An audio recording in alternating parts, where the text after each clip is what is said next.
Parenting is hard. Few of us feel up to the task. The world is shifting, quickly and dramatically. All of us feel the changes affecting our families. The stress and pressure can be intense. We're here to help sort the good and the bad, provide insight, and bring hope. Welcome to Brilliantly Brave Parenting. We're so glad you stopped by. Welcome to Brilliantly Brave Parenting. I am Pastor Brad Mathias, your co-host. I'm Robert Beeson, your other co-host. That's right. He's not a sidekick this season, if you've noticed. Yeah, I've graduated. I have not referred to any of that sort of banter. On air. On air. I have not demeaned you in any way, actually. On air. That's true. But that's where we're at. We're making progress. I think so. I think our therapy is really helping. Yeah, I think so too. Yeah, okay. You held back a retort. I felt it. Yeah. There were many things I wanted to say. You were ready to jump right on that, weren't you? Yeah, no, I'm good. I appreciate it. Robert, fun fact for you. Please. Sea otters. Yeah. Delicious. Oh, that's wrong. I'm sorry. Sea otters hold hands when they sleep to keep from drifting apart. That's sweet. Isn't it? Yeah. There are sea otters in Maine. Are there really? Yeah, I've seen them. Where are they from? Like, what part of the world sea otters? I don't even, that's not everywhere, right? Well, there's sea lions, which are sort of bigger, Yeah. Almost walrusy looking guys. Right. But sea otters are a little smaller. They're smaller? They're quick. Yeah. Okay. They kind of frolic. And they hold hands. So Evidently. Yeah, I mean, that's on the Google fun facts. And for me, I've seen some sea otters. I was on Schoodic Point, which is in Maine. It's part of the Acadia National Park. And they were right in the water, like 20 yards from the shore. And they were just kind of hanging out, like looking at you, popping up out of the water. You could tell they're real curious. Yeah. They're not, So you don't eat them? I don't think that's a good plan. Okay. No, and I think generally that's frowned on. Oh, okay. Yeah, it's pretty much. That's good to know. Yeah, I think you should know that. Yeah. So, positive fact for today. We've been doing positive facts. Yeah. Because the world is full of negative. Did you know that teens are giving back more? Like they're doing more things for volunteering. Says who? Says the U.S. Bureau of Labor and Statistics. Interesting. Teenagers 16 to 19 years old continue to have a high volunteer rate of 27% compared to 20 to 24-year-olds who are only at 18%. That's really incredible. They're higher than the 25 to 34-year-old. Wow. So the millennial sort of missional outlook of life, the social justices that we've heard about a lot in the church lately, those are definitely affecting teenagers today. And so guys like us, when we were teens, probably weren't as focused on the needs of others. I definitely wasn't. Yeah, I agree. Yeah, we were a little selfish. A little bit. Yes. We wanted a BMW and a new suit. Yeah, it was kind of, yeah. It was a different Well, that time. is encouraging. That's good news. It is good news. And I think for Christians in particular, they get barraged, in social media with everything that's going wrong. And unfortunately, a lot of marketing is fear-based. Mm-hmm. So, they throw some terrible statistic at you to get you to respond. And, right. It's good. It's good for parents to know that God is still on the throne and we are not alone in this struggle. Today, we have a really unique guest. Yes. This is someone that I had not met before today, but she has been a significant voice in women's ministry for quite a while. And she is an author of she's got 4 books, and her most recent book is Grace and Guts. Her name is Shannon Perry. Welcome to Brilliantly Brave Parenting. Thank you so much, Brad. It's great to be with you this morning, and Robert, and great news about the sea otters. How sweet is that? Yeah, I know, right? They hold hands. Yeah, it's great. Yes. Well, Robert he's a foodie, so that would be normal for him to wonder what they taste like. He's a chef, so. Yeah, I got that part too. I thought maybe that was just a guy thing. No. No, I think it's my own madness. Well, Robert is actually a great chef and had a restaurant at one time. So this is, okay. You got to know him. So, but we didn't serve sea otter, nor would we. No, we're going to get just tons to clarify of that. hate mail. Yeah, so we don't get the emails. Yeah, Shannon, I've been reading through some of your bio and just sort of orienting myself around what you do. You've been described as a cross between a comedian, Shonda Pierce, and Bible teacher Beth Moore. Now, I've seen That's both good of company. them. Yeah, I was like, I've seen both of them, and they're both at the top of their game. You've been named the favorite speaker by many women's conferences and groups, and you host a weekly TV show, Grace in High Heels, which airs on 5 networks and reaches over 100 million homes. You are doing a lot. Well, yes, I am. And, I started off, Brad, doing none of that. Didn't think I would ever do any of that. Actually, I was a school teacher and a school counselor. For 14 years. I was in the public school system, and I was the counselor at a school of over 1,000 kids. And one day, just had one of those days where things just went crazy. We had a dad that kidnapped his daughter from school, and I had to call that mom. Oh my goodness. To tell her about that. And then the same day we had a dad who broke into our school and was threatening to kill the principal. And then we had another, then we had 2 parents that were murdered that morning at the house. And I had to go be sure the kids were with CPS. And I came home that night. I was in a good school district. My goodness. And I came home that night and I was talking to my husband for over dinner. And he said, I had a really bad day today. I said, you had a bad day? Let me tell you about my day. And when I did, he said, and you're done. And I had no idea what I was going to do. I had been singing professionally since I was 18. I really thought that's all I would ever do. And as I began to sing, people would always say, do you ever speak? And I said, oh, no, I talk like I'm 6. When I call to make a plane reservation, they always say, will your mom be traveling with you? So no, I'm not a speaker. And then they said, well, what about, so I started speaking, and they actually started coming to listen. And then they said, what about writing? And I said, oh, no, I'm not a writer. I'm a singer and a speaker. And of course, now I've written my 4th book. And then they said, what about TV? How about doing a TV show? I said, no, I'm not a TV show host. I'm a singer, speaker, writer, radio host. And now I have a TV show that goes into over 100 million homes every week. I said, the next thing I'm going to say is I'm not a millionaire and see what happens. Yeah. I like your thinking. I like the progression to that logic. Yeah, that's how it goes. Yeah. Well, I mean, you have a master's degree in education and counseling, and you're certified instructor in parenting and crisis counseling. So you have not only done some of this, but you've actually learned about why people act the way they do, and why people struggle in so many different areas of life. We focus on the parenting struggles of life. You've been through some struggles. Tell us a little bit about those last 5 years that led up to you writing a book called Grace and Guts.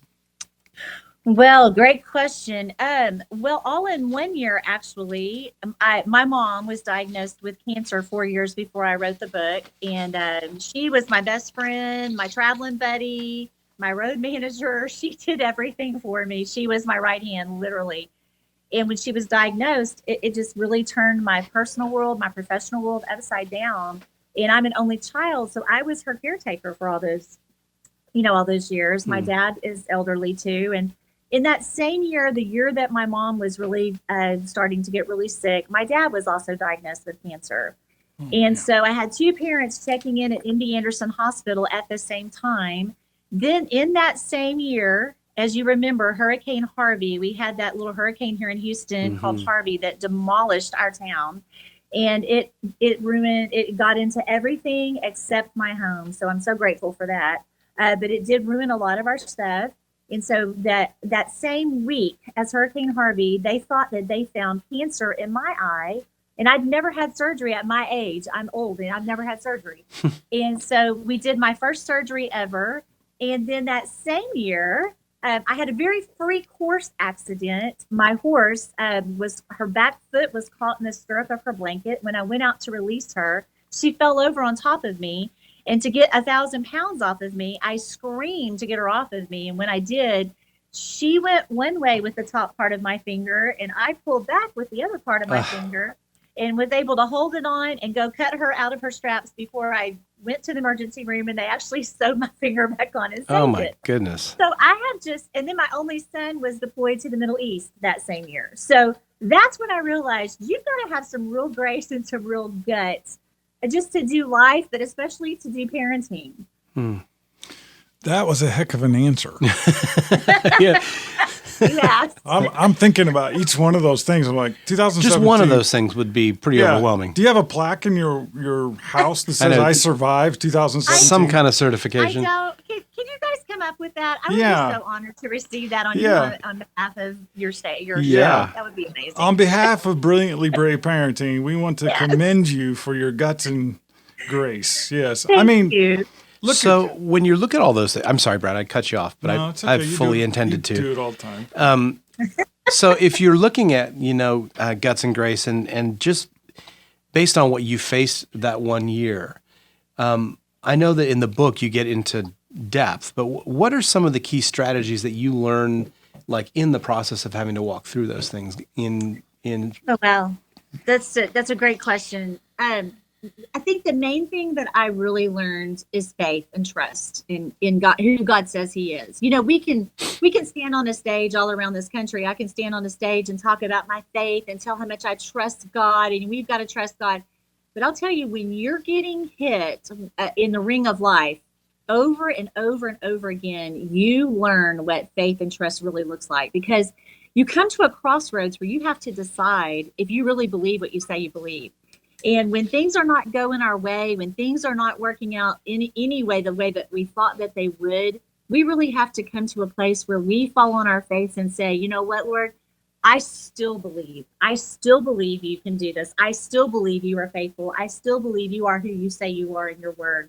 And I think that was the biggest thing I had to come to grips with. And one of my favorite stories that happened to me during all of that, if I can share it, it's short. I'll make it shorter than it is.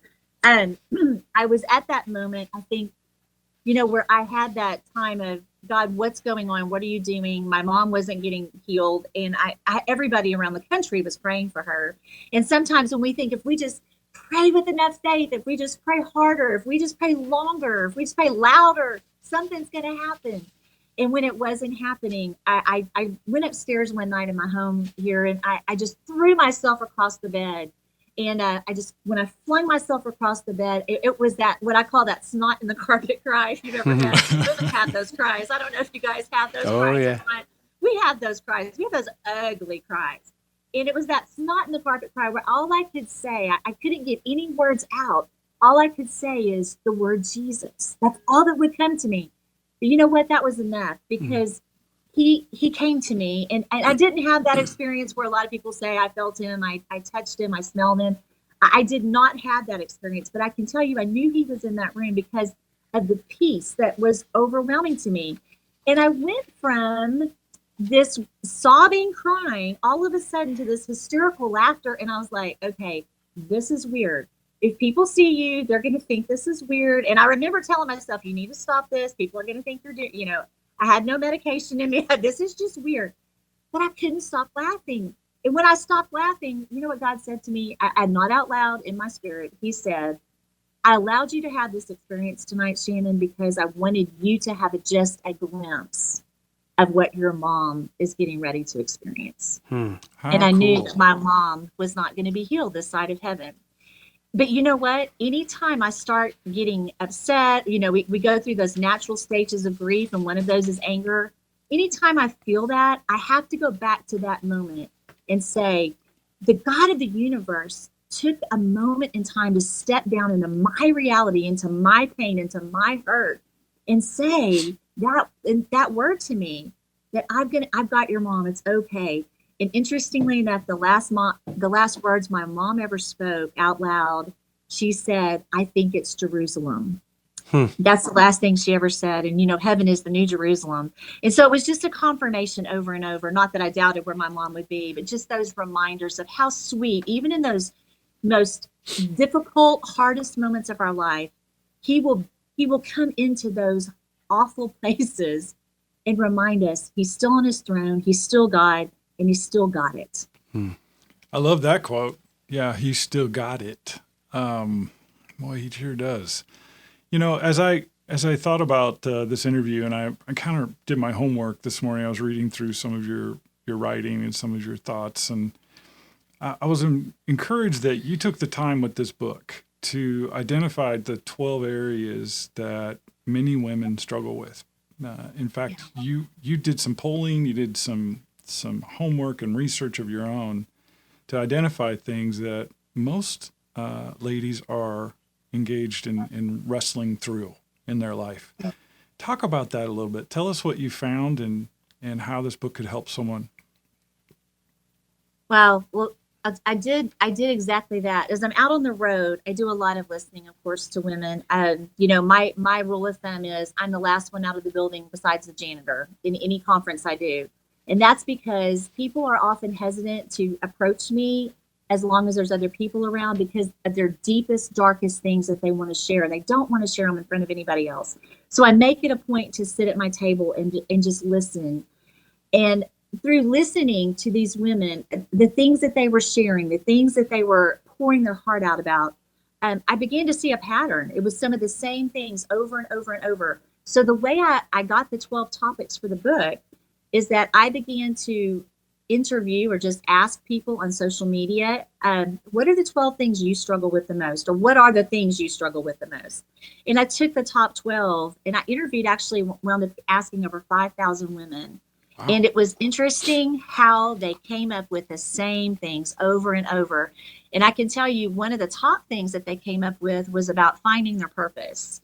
I think a lot of us as moms, I know I'm a mom, as a wife, I'm a wife, but we tend to get ourselves labeled in our roles instead of finding out what has God specifically placed us here to do. Now, there is a season that's what we're to do, is to be a mom.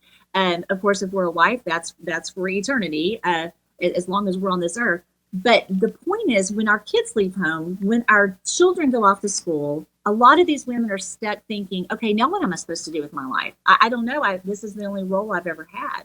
And so they kind of go through this crisis. And so I wrote a lot about finding your purpose because that was one of the top things that they mentioned. Another thing was insecurity and inferiority.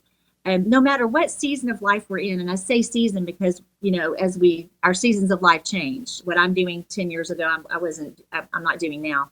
And so as our seasons change, we begin to say, what am I supposed to be doing? What is it that I'm not doing? I need my gifts. I need to know my talents. Lord, what am I supposed to be doing now? So I went through all of that to say, when we feel inferior and we feel insecurity, often we're not going to step out and try those things because we don't believe we can do it. But I want to say this to viewers: if God has placed a desire in your heart and it doesn't go away and you have had this passion, chances are real good that He's gifted you to step into that passion somehow and to do that. I always tell people, if you can't sing, don't sign up for the praise team. I mean, it's not your gift. Look, I'm not a cook. When I tried to cook for the sick people of the church, they were worse off when I left. I don't try. That's not my gift. But my gift is encouragement. My gift is communication. And so I like to talk. What they used to put me in the corner for, Brad, now they're paying me for it. I love to talk. And so we have to look and see what we're good at doing, because God has gifted each one of us for a specific purpose that only we can fulfill in the way He would have us to fulfill it. That's great. I love that. And I do agree. I've told Brad many, many times to not sing, and he shouldn't be a part of a choir, but he continues to. So I'm really glad that you affirmed that. That's something that we've been walking through here that was on the podcast. Personal, wasn't it? Yeah, but that's good. I mean, it's good. One of the other things, as I think about Brad, and I know you address in the book, is dealing with difficult people. And so I would love to hear some of your insights on that, because we all deal with difficult people from time to time. That is such a great question. And I think we have to, Brad, first of all, I don't know you, so I'm just going to say this can't pertain to you. You seem so kind. But in case it would, first thing we have to do is we have to identify what difficult people are. We can all be difficult. I can certainly be difficult. This is true. Skype can be difficult. She's looking at you right now. we all can be difficult, but here's what I know about difficult people and what the word says. Difficult people show a behavior of pattern consistently over time. They show bad behavior consistently. We can show bad behavior, but we feel remorse for it. We're sorry for it. We wish we wouldn't have done it. We're convicted by it. difficult people are just sorry they got caught. But they're usually not sorry. And so we have to really look at difficult people and say, is the behavior that they're demonstrating bad and consistently? And if it is, then we have to know how to deal with those difficult people. And there are many suggestions in the book, because I definitely had my share of those people in my life. And I didn't understand the difference between people who could be really convicted about their behavior and people who were not convicted. Because I'm convicted if I do something bad to somebody. I don't like to hurt people. But those difficult people really are all about them. They're about getting their needs met. And they will use people however they can use them to get their needs met. And they will walk over people if they need to. And we have to, as Christians, know how to deal with those people, because Jesus dealt with difficult people. They're called the Pharisees. And the Pharisees were all about them and getting their needs met. But Jesus loved the Pharisees, but he knew how to love them. And so that's what I address in the book is, how do we love our difficult people in our lives? Because some of us are married to our difficult people. Some of us work with our difficult people. And so we have to know how to handle those people correctly, the way Jesus did. And if you remember in the Bible, Jesus never said to the Pharisees that he agreed with them. He always confronted them in love. But he did not ever let them run over him. He never let them reestablish his agenda. And so we have to know how to live by God's agenda when we're dealing with difficult people, because they will definitely try to alter our agenda if we let them. You know, that's so true. I want to make sure we cover this one issue, because I think it's important in today's Christian culture that there is a place for Christian counseling fitting with Scripture, and this idea that some Christians sort of take the Bible and simplify it and say, if you're just following Christ and you're reading Scripture, then you wouldn't need a counselor, or you wouldn't need help, because the Holy Spirit is strong enough to fix you. And you talk about in your media kit that there are issues that many people don't realize are actually in Scripture. And you give the example of the prophet Elijah. I love that. Yeah, I saw that in your notes. Did you see that? Yeah. So talk about that a little bit, because I think for the Christian parent, in particular moms, they feel guilty sometimes if they're in a really strong Christian church environment for if they admit they need help. And so I'd love for you to talk about that. Well, if you remember, Elijah was on the mountaintop. He was having this mountaintop experience. He was happy. Everything was going great. And then what happened? He fell into depression is what happened.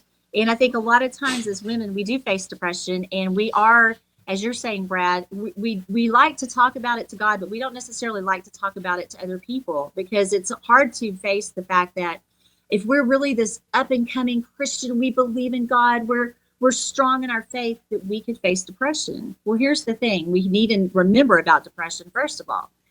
Physical symptoms happen with depression. And one of the things that God shows us when he's working with Elijah is what we need to remember. When Elijah was so tired, he was worn out, if you remember. And the very first thing, what do we see God do? We see him meet his physical needs. He provides for him. He gives him food. He gives him rest. There's physical things that we need to remember when we're dealing with depression, when we're dealing with being exhausted, that necessarily opening our Bible is a good thing. But if we don't know how to practically put things into place, we don't get much help there. And God was very practical when he was dealing with Elijah and saying, here, you need to eat, you need to sleep. And, I always tell people, if you need medication, there are physical chemicals in our brain that are altered when we feel depressed. And if we need any kind of counseling, if we need medication, there's no shame in that. I think a lot of times, Brad, and this is just Shannon talking here, from my counseling perspective, I have seen some women, Christian women, feel shamed if their faith wasn't enough to get them through their depression. And I personally don't, well, like I say in the book, sometimes we need medication. We don't need a cookie. We need something to help us get through what we're going through. And so I know that I've talked to a lot of women who have been shamed and said, if you just have more faith, you wouldn't feel this way. You need to just pick yourself up by your bootstraps and have more faith and be joy. The joy of the Lord is our strength. Well, all that's true. But if the chemicals in our brain are altered, we don't always have the clear ability to think with the joy of the Lord. We need something to help us. God created us with chemicals in our mind, in our brain for a reason. And if those are out of balance, we need to find out how to get those back in balance. So that's where good Christian counseling comes into play, like you're talking about, because they will be able to help us in that area if that is something that we need. And there is no shame in that. No shame whatsoever. Well, I'm glad you said that. I couldn't agree more. I mean, serotonin is real important for the functioning of our brain. And I've talked with a lot of moms. Postpartum depression is a thing. After you have children, it's very common for a mom to go through a period of depression that can last months. And there's nothing wrong with them. It's just how the body's responding to a pregnancy. And I just think I love the way that you've approached this. You've lived through this. It's not theory to you. You've written about something that you have personally walked through with God. You have seen him for yourself. And so that carries a credibility with it beyond just another expert sort of giving us a checklist of how to succeed. You are empathizing with the person, and you are coming alongside of them and saying, I made it through and you can too. And so thank you for writing this book. You are so very welcome. And like I said, when we realize that the Grace and Guts, again, is around a boxing theme. And when we look at life, it really does feel like a boxing ring, excuse me, so many times. And when we feel like we're on the ropes and somebody is just pummeling us over and over and over, we need to have practical tools, but we need to always have God's word, because if we don't have the truth to ground us and to help us to know where we need to, find the balance there, then we can get thrown off track. And so that was my goal of writing this book, is just to say, hey, there's practical ways to deal with this, but there's always God's word that takes us back to how we can know that we're doing the right things when we trust in his word, and when we look at how to practically put that into place. And so we face an enemy. We have an enemy in the ring of life. And so we have to know how to strap on our gloves and throw that knockout punch with the truth of God's word, because that's the way we're going to win. Well, Shannon, it's been so wonderful having you on today, and I couldn't agree more with the things and your perspective. You've obviously learned so much through just going through the things that you've gone through, and I love that you have taken the time to reflect on that and to help others know that they can step up to these challenges that we all face. So thank you for taking time today to visit with us, and we highly recommend people find your book anywhere. I'm assuming Amazon, Guts and Grace by Shannon Perry. So go out and get it. Well, I sure appreciate you guys. Thank you so much for taking the time to tell everybody about the book and to just allow me to share my story with you. You guys are doing an awesome job. Thanks so much for having me on. Thank you very much. And I appreciate you putting up with Robert today. That was awesome. Oh, come on. I will. And that whole difficult person, that's all. No, you've given me some things to think about. I think we're gonna be better for this. So thank you, Shannon. Just pray for me, Shannon. Just lay out the sea otters, would you? Yeah. Okay. Yeah, I will. Right. I'll back off the sea otters. Thank you so much. God bless. For those who are just tuning in, shannonperry.com. You can get her book. You can find out more about Shannon and the ministry that she does for women. God bless. Have a great day. Thank you. Blessings to you guys. Thank you. Bye-bye.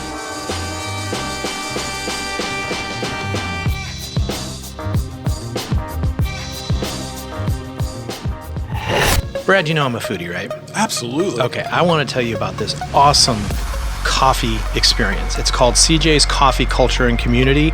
It is a faith-run coffee culture, and the thing that's really cool about this is that they roast their own beans, they have delicious coffees, and they have 2 brick and mortar, so 2 coffee bars, as well as a virtual location at cjscoffeecafe.com. Here's the cool thing. They ship their beans, they ship their coffee anywhere in the world, so you don't just have to be in Texas to enjoy it. CJ's Coffee Culture and Community.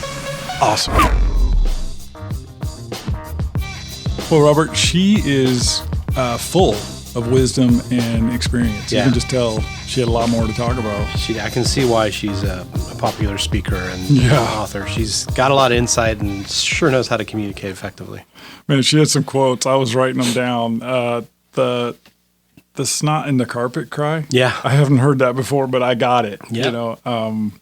Those moments in life when you just cannot figure out what is going on. Mm-hmm. I'm glad that we addressed the idea of counseling, because I do think there still is this stigma about mental health in our country that we need to get past.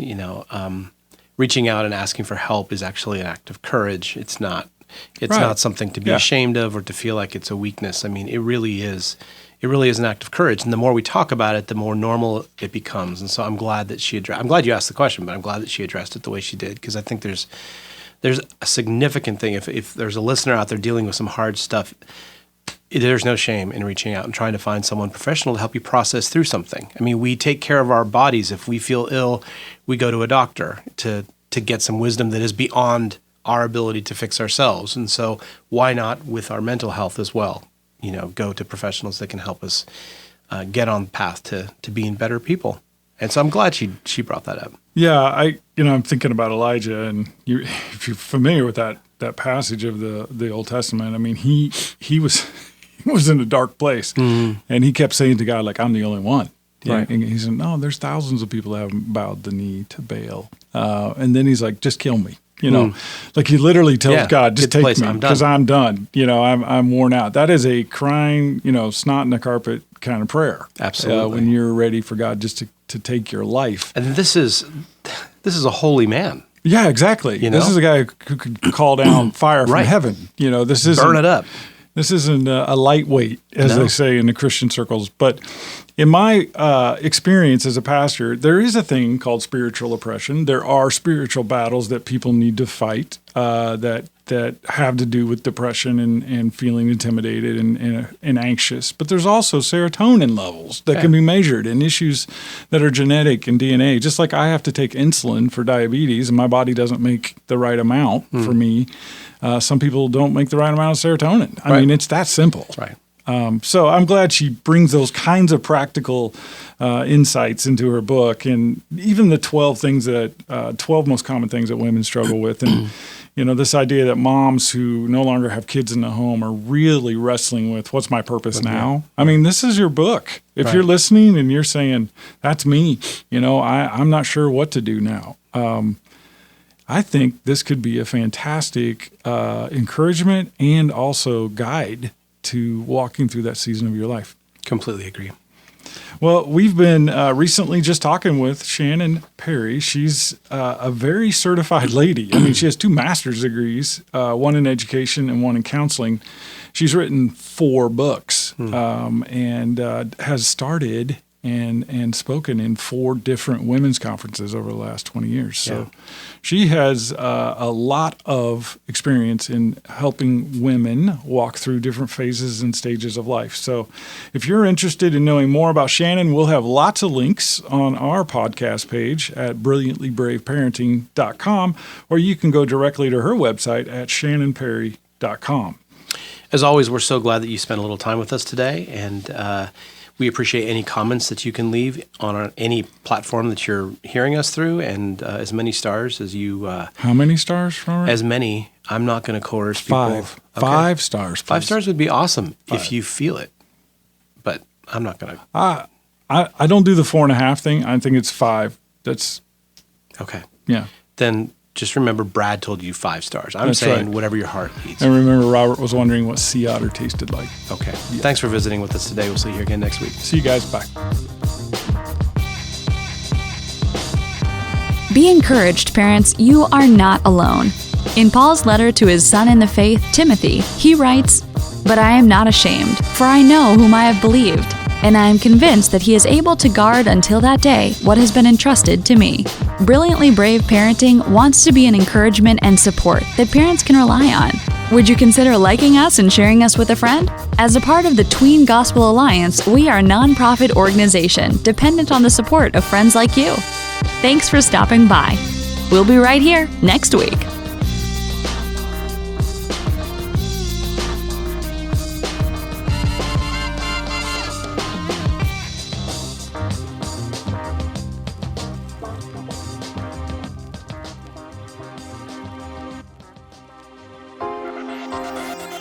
We are excited to announce the Storms of Life study, Living Beyond Stressed Out and Overwhelmed.